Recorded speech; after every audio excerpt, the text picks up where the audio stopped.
Alors, nous n'avons pas peur des ruines. C'est le titre du film, du dernier film de Yanis Yoluntas que Sandra a pu interviewer pas plus tard que samedi. Parce que son film était projeté au cinéma La Lanterne et ça nous a fait un bien fou. Donc, il nous montre en fait la violence très violente du système capitaliste en Grèce, vous le savez, depuis une dizaine d'années, qui a fait tomber la Grèce. Qui s'est retrouvé à des dettes monstrueuses, ils n'avaient plus accès aux services publics, plus accès à l'hôpital, enfin bon, des horreurs quoi. Et lui, il montre les résistances, alors les oppressions bien sûr du système et les résistances qui arrivent à se maintenir. Et ça fait beaucoup de bien. Franchement, je vous conseille de voir ce film qui sera en accès libre sur Internet dans un mois. Alors ce soir, nous sommes au cinéma La Lanterne, l'ancien cinéma Le Festival à Bègles. Je suis avec Yanis Yoluntas qui vient de sortir son film « Nous n'avons pas peur des ruines ». Je viens d'assister à la séance. Et alors, comme chacun de tes films, ça me donne une pêche, ça donne un espoir. Voilà, où tu nous parles dans tes films de la résistance qui se fait en Grèce, notamment dans un quartier anarchiste, Exarchia. Et donc, on voit à quel point c'est difficile, avec des squats qui se font sortir, des interventions du système capitaliste via la police extrêmement violentes, des choses très dures. Et tu nous montres aussi que les gens arrivent à reprendre des squats, à reprendre leur position, à résister à ce système. Alors qu'en France, par exemple, on a un petit peu l'impression, il me semble, qu'on ne peut plus résister. Donc ça fait énormément de bien de voir tes films. Alors moi, je vais le revoir plusieurs fois en plus. Est-ce que tu peux nous dire quelle est ta motivation pour continuer, malgré tout ça? C'est quand même très dur, on voit, quand même en Grèce, pour arriver à continuer à faire des films comme ça tout le temps. D'abord parce que ça porte du sens. Parce que beaucoup de choses sont invisibilisées dans notre société. Par invisibiliser, je veux dire que les médias dominants, ces médias géants, mainstream, appartiennent à des milliardaires qui ont un intérêt à nous montrer certaines choses plutôt que d'autres.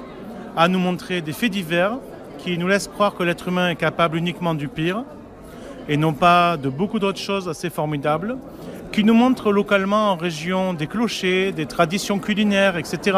Choses qui sont certes très intéressantes. Moi, je ne suis pas contre les traditions culinaires et la découverte touristique des monuments de province. Mais par contre, il y a beaucoup d'autres choses qui se font un peu partout en France comme un peu partout en Grèce et qui sont invisibilisées. En fait, l'être humain ne sait pas, en France ou en Grèce, il ne sait pas à quel point il est capable de faire des choses formidables. Et c'est ça le fond du problème. Depuis toujours, en matière philosophique et politique, il y a un grand débat entre ceux qui pensent que l'homme est un loup pour l'homme et ceux qui pensent que l'être humain est capable aussi d'autre chose et que c'est un certain type de société qui le rend mauvais. Et donc, si on pouvait faire évoluer un peu la société, tant au niveau démocratique, qu'elle soit vraiment démocratique, cette démocratie représentative, qu'elle puisse devenir un peu plus directe, un peu plus réelle, qu'il y ait des mandats impératifs, que les élus ne soient pas appelés élus comme s'ils étaient élus de Dieu ou de je ne sais pas qui, mais mandatés de façon à rappeler qu'ils ont des obligations face à nous et des mandats peut-être plus courts qu'on puisse révoquer, remettre en question, avec des référendums aussi, pourquoi pas. Voilà le chemin vers l'utopie, le chemin vers la démocratie directe. Et je rappelle, comme Victor Hugo, que l'utopie d'aujourd'hui est bien souvent la réalité de demain. Il ne faut pas se moquer de l'utopie, parce que c'est comme ça que ça s'est toujours passé dans l'histoire. Et tous ceux qui sont défaitistes, tous ceux qui sont pessimistes, tous ceux qui sont désespérés ou résignés, rappelez-vous, s'il vous plaît, que tout peut changer très vite. Et il ne faut pas forcément croire que ça va basculer vers le pire. Le pire, il existe, qu'arrive des Scylla, comme disait Gramsci, un penseur de ces sujets-là, entre deux, dans les situations de transition, bien souvent, on voit engendrer des monstres.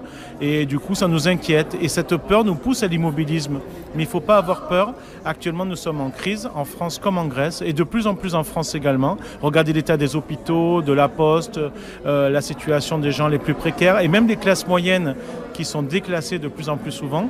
Regardez bien la situation, informez-vous sur l'endettement de la France et vous comprendrez que vous prenez le chemin de la Grèce et que sous ce prétexte, on va vous obliger à continuer à casser les services publics, à continuer à casser le droit du travail, à continuer à détruire les retraites et tout ce que vous avez conquis, ou plutôt vos anciens, vos aînés, vos grands-parents, et que vous devez absolument défendre. Et donc nous, ce qu'on propose dans ce film, c'est de vous montrer concrètement tout ce dont on est capable à Exarchia, dans ce quartier d'Athènes, et pas seulement, on va aussi ailleurs en Grèce, on va même sur les plages de Paros pour voir que des gens spontanément, pas forcément politisés, ils sont ni de droite ni de gauche, ils s'en fichent un peu de tout ça, et pourtant ils en ont marre et ils protestent contre l'occupation commerciale des plages, sans laisser un seul espace pour poser sa serviette, sans laisser un peu de calme avec ces musiques de lounge ou de techno un peu partout. Non, ils ont envie de retrouver la vraie plage, la plage naturelle, la plage ouverte et libre. Et ils mènent cette lutte. Et au final, qu'est-ce qui se passe ? Comme les Gilets jaunes en France, à partir d'une protestation précise, au final, ils en viennent à une revendication démocratique. Ils disent, mais en fait, finalement, qui décide de tout ça ? Comment ça se décide tout ça ? Est-ce que c'est réellement acceptable qu'on soit encore dans la préhistoire politique de l'humanité à supporter que quelques personnes, en petits groupes, décident pour nous de nos vies ? Est-ce qu'on va encore accepter des voleurs de vie, en quelque sorte, choisir nos vies à nos places, alors que nous sommes capables ensemble de faire tant de choses, de faire fonctionner l'intelligence collective, de trouver des solutions aux problèmes que ces gens ont provoqués et qu'ils ne seront pas capables de résoudre. Nous sommes capables de plus, nous sommes capables de mieux, et c'est tout ce que montre ce film avec l'aide des musiciens comme Manu Chao, Léo Ferré, grâce à son fils bien sûr qui nous aide beaucoup, et des musiciens grecs aussi bien sûr, Krav Boka, les Binamé en Belgique. Voilà, on a plein de musiciens qui participent à ce film qui a pour vocation d'être aussi un peu poétique, de vous porter, emporter, faire voyager en Grèce et en même temps dans l'utopie. L'utopie, je le répète, cette réalité de demain que nous devons préparer dès aujourd'hui. Tout à fait. Donc pour voir ce film, en fait, il est pas, les grands médias n'en veulent pas trop. Hein. Il n'est pas diffusé par les grands circuits capitalistes, mais on peut le voir quand même, ton film. Oui, et pourtant les salles sont complètes. Hein. On est complet bien souvent. Là, ce soir, on était 120 à Bègles. Hier, on était complet à Périgueux. On a vraiment beaucoup de monde sur les projections parce qu'il y a un très bon bouche à oreille et que les gens ouvrent les yeux et voient tout ce qui peut être fait. Beaucoup le savaient déjà, bien sûr, et d'autres découvrent. Sincèrement, j'ai envie de reprendre un slogan, venez comme vous êtes, quoi. Ne vous prenez pas la tête. Si vraiment vous pensez au départ le contraire, ne le dites pas, c'est tout. Et venez jeter un coup d'œil et vous verrez franchement, il y a de quoi réfléchir et discuter ensemble et comprendre qu'on est vraiment capable d'autre chose. Le film il sera bientôt disponible en ligne. Nous le mettrons en bien commun comme nos films précédents. Vous pouvez d'ores et déjà regarder sur Internet. Nous sommes nos propres pirates, c'est nous qui les avons mis en ligne. Vous pouvez d'ores et déjà regarder sur Internet « Ne vivons plus comme des esclaves ». Vous pouvez regarder aussi « Je lutte donc je suis ». Vous pouvez aussi regarder « L'amour et la révolution ». Autant de films sur le sujet. Mais le dernier, Nous n'avons pas peur de ruines, sera disponible dans la deuxième moitié de février en bien commun sur des chaînes comme YouTube bien sûr et aussi en lien de téléchargement à plein d'endroits. Servez-vous, faites-vous plaisir, partagez autour de vous. C'est du bien commun parce que notre avenir est justement aussi un bien commun. Ça fait beaucoup de bien de voir ce genre de film, parce qu'on voit que les gens s'organisent et sont dans la solidarité. Ils ouvrent des squats, pas que pour eux, aussi pour les personnes migrantes. Et nous, on a le même problème à Bordeaux. Il y a justement les enfants de Coluche qui sont là, qui aident les gens qui ouvrent des squats. Il y a pas mal de squats d'ouverts, mais ils se font sortir régulièrement. Mais en fait, il faut continuer à y croire, parce qu'on a un exemple en Grèce et ça fonctionne. Alors, il y a la méthode du squat qui est une occupation. Le squat n'est pas forcément un squat sur une propriété privée. Ne croyez pas ce qu'on vous raconte. La plupart des squats, ce n'est pas ça. Et d'ailleurs, tous les squatteurs ne sont pas d'accord forcément avec certaines méthodes. En fait, le squat, c'est plutôt une occupation d'un bâtiment public à l'abandon qui est remis en état par les squatteurs à force d'investissement et d'huile de coude. On remet de l'électricité, on remet de la plomberie. Ce sont souvent des plombiers bénévoles et des électriciens professionnels bénévoles qui viennent faire ça.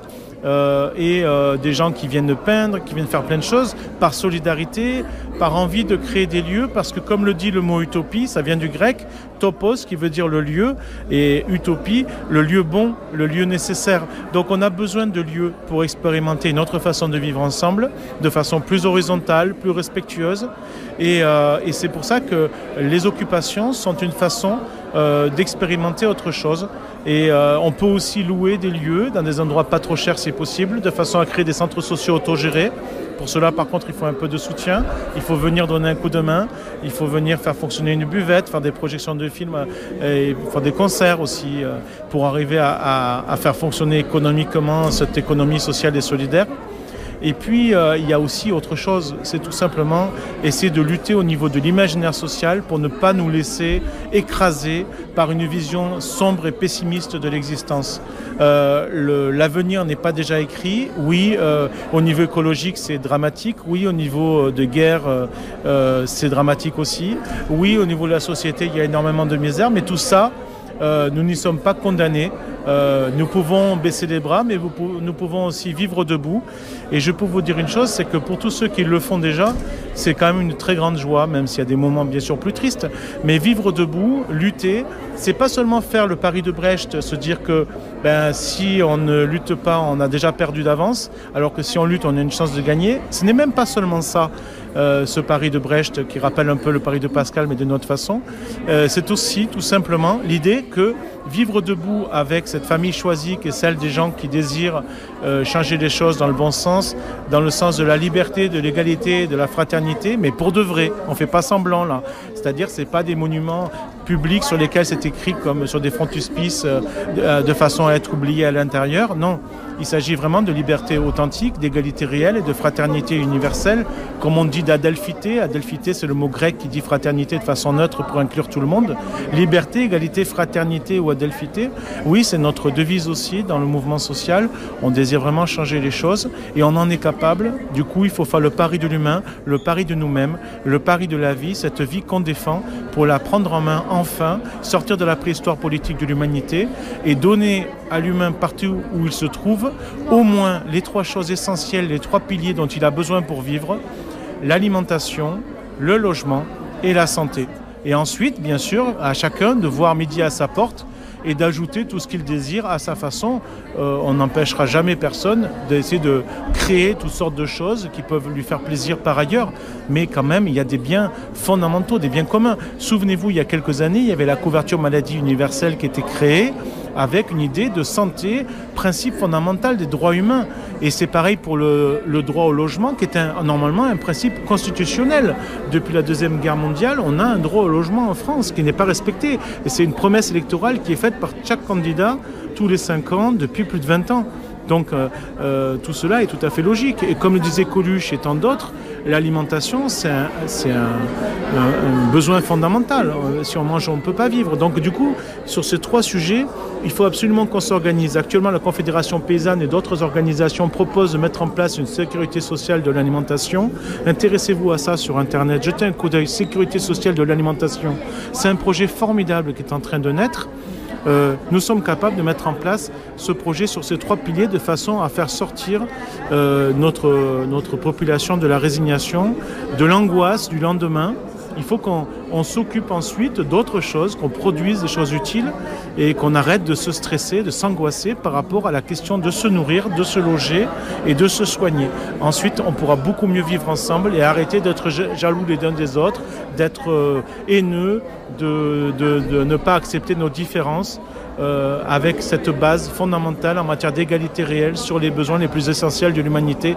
S'il vous plaît, soyons humains, vivons debout et défendons la vie. Merci beaucoup Yanis pour cette vision de l'humanité qui fait beaucoup de bien. À bientôt. À bientôt.